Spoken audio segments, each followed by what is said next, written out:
Ayun, mayroon ditong Auto X Control Carbon Lodi mga idol. Classic road bike. Yan. Nasa 8 or 9 kg ang bigat nito. So ang karga nito is Campagnolo record. Ayan, simula tayo dito sa kanyang FD. Yan. Campagnolo record FD.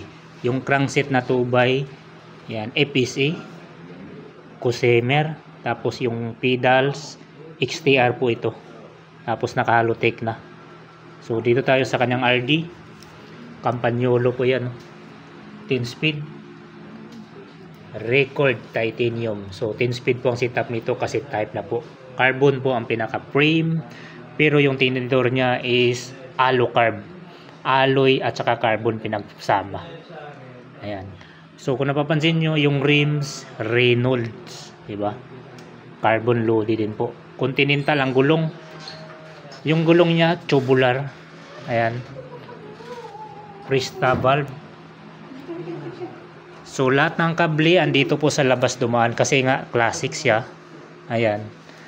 Carbon din po ang kanyang seat post na brand 3T.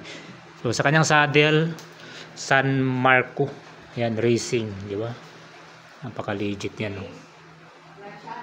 So dito sa kanyang cockpit, 3T yung stem, mahaba, siguro nasa 90 mm. Yung headset, carbon. Spacer, carbon. Rim brake, cantilever, FSA, SLK. Yung mga hubs, Reynolds, yan, quick release. Yung size pala nito is 700 by 24C. STI Ultra 10 record. Yan, drop bar 3T.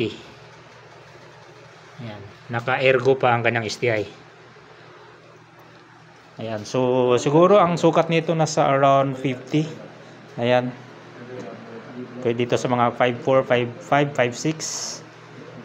So sa mga nagtatanong sa presyo, inquire na lang po kayo dito sa telephone number na nakalagay dyan sa screen. Okay, Kong El Sanley Bike nga pala. Bye bye.